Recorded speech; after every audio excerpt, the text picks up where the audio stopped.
ईरानी हमलों से भड़का सऊदी अरब, कहा छोड़ेंगे नहीं, सुनते ही थर्राए, पाकिस्तान की नींद भी उड़ी है। नमस्कार, मैं हूं आपके साथ आयुषी गुप्ता। देखिए, ईरान की सैन्य स्थापना ने खाड़ी क्षेत्र में तनाव को और भड़का दिया है। इस्लामिक रेवोल्यूशनरी गार्ड कोर यानी IRGC के नौसेना प्रमुख अलीरेजा तंगसिरी ने सऊदी अरब, UAE और कतर के प्रमुख तेल गैस इंफ्रास्ट्रक्चर के लिए दुर्लभ सार्वजनिक निकासी चेतावनी जारी की है। उन्होंने नागरिकों और कामगारों को तुरंत इन औद्योगिक साइटों से हटने को कहा है ताकि उनकी सुरक्षा सुनिश्चित हो सके। एक्स पर पोस्ट करते हुए तंगसिरी ने चेतावनी दी है कि ईरान को टारगेट लिस्ट अपडेट हो चुकी है और अमेरिका से जुड़ी तेल सुविधाओं को अब अमेरिकी सैन्य ठिकानों के बराबर माना जाएगा। ये कदम साफ संकेत देता है कि अब व्यावसायिक ऊर्जा संपत्तियां भी युद्ध के निशाने बन गई हैं। इसके जवाब में सऊदी अरब पूरी तरीके से भड़क गया है। सऊदी विदेश मंत्री प्रिंस फैसल बिन फरहान अल सऊद ने क्षेत्रीय मंत्रियों की बैठक में, आपको बता दें, जो बैठक चली है उसमें ईरान पर सीधा हमला बोलते हुए कहा कि खाड़ी देशों पर हमले रोकना अब उनकी पहली प्राथमिकता है। उन्होंने ईरान पर भड़कते हुए कहा कि हमले ब्लैकमेल का स्पष्ट प्रयास है और सऊदी अरब पड़ोसी देशों पर हमले सहन नहीं करेगा। प्रिंस फैसल ने साफ चेतावनी दी है कि मेरा ध्यान अब सिर्फ अपने देश और उन पड़ोसी देशों पर हो रहे हमलों को रोकने पर है जो इन संघर्ष में शामिल नहीं है।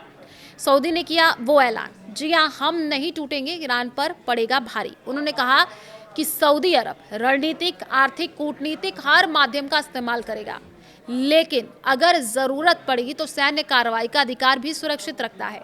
सऊदी विदेश मंत्री ने साफ तौर पर कहा है कि ईरान अपने पड़ोसियों से बातचीत में विश्वास नहीं करता, बल्कि उन्हें दबाव में डालने की कोशिश करता है। उन्होंने जोर देकर के कहा कि ये रणनीति नाकाम हो जाएगी। सबसे गंभीर बात यह रही कि प्रिंस फैसल ने ईरान पर भरोसे का पूरी तरह टूटना घोषित कर दिया। उन्होंने कहा कि ईरान के पड़ोसी देशों पर हमले पूर्व योजनाबद्ध था। ऐसे में जो थोड़ा बहुत विश्वास बचा था वो पूरी तरीके से चूर चूर हो गया है। उन्होंने उम्मीद जताई कि तेहरान इस बैठक का संदेश समझे, अपनी गलती पर पुनर्विचार करे, पड़ोसियों पर हमले बंद कर दे। साथ ही उन्होंने ईरान के सिविलियन इंफ्रास्ट्रक्चर पर हमले को खारिज करते हुए कहा कि अमेरिकी सैन्य ठिकानों की मौजूदगी का बहाना असंतोषजनक कहा है। तो सऊदी का गुस्सा देख थर्रा गया पाकिस्तान, और ये सऊदी गुस्सा सिर्फ शब्दों तक सीमित नहीं है। रियाद ने स्पष्ट कर दिया है कि अगर ईरान ने हमले जारी रखे तो सैन्य जवाब दिया जाएगा।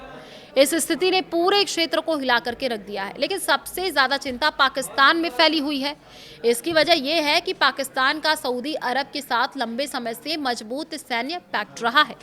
दोनों देशों के बीच रक्षा सहयोग इतना गहरा है कि पिछले कई दशकों में पाकिस्तान ने सऊदी की सुरक्षा के लिए सैनिक भेजे हैं। अब जब सऊदी अरब खुल करके सैन्य कार्रवाई की बात कर रहा है तो पाकिस्तान की धड़कनें तेज हो गई हैं। इस्लामाबाद को डर है कि अगर युद्ध बढ़ा तो उसे भी सऊदी के साथ कंधे से कंधा मिला करके लड़ना पड़ सकता है। यहाँ तो फंस गया पाकिस्तान। जी हाँ, पाकिस्तान की अर्थव्यवस्था पहले से ही संकट में है। ईरान के हमलों से तेल की कीमतें आसमान छू रही हैं, जिसका सीधा असर पाकिस्तान की आयात लागत पर पड़ रहा है। अगर सऊदी की तरफ से सैन्य मदद का अनुरोध आया तो पाकिस्तान को न सिर्फ सैनिक भेजने पड़ेंगे बल्कि अपने संसाधनों को भी युद्ध में झोंकना होगा। पाकिस्तानी सेना के रिटायर्ड अधिकारियों का ये कहना है कि सऊदी पैक्ट हमारा सम्मान है, लेकिन इस वक्त ईरान से दो मोर्चे पर लड़ना पाकिस्तान के लिए घातक साबित हो सकता है। वह ईरानी विदेश मंत्री अरागची ने भी पाकिस्तान से बात की है, तो दबाव ईरान की ओर से भी है। पाकिस्तान के लिए ये दुधारी तलवार बन गया है। एक तरफ सऊदी के साथ वफादारी तो दूसरी तरफ घरेलू आर्थिक संकट और ईरान से सीधा टकराव का खतरा है।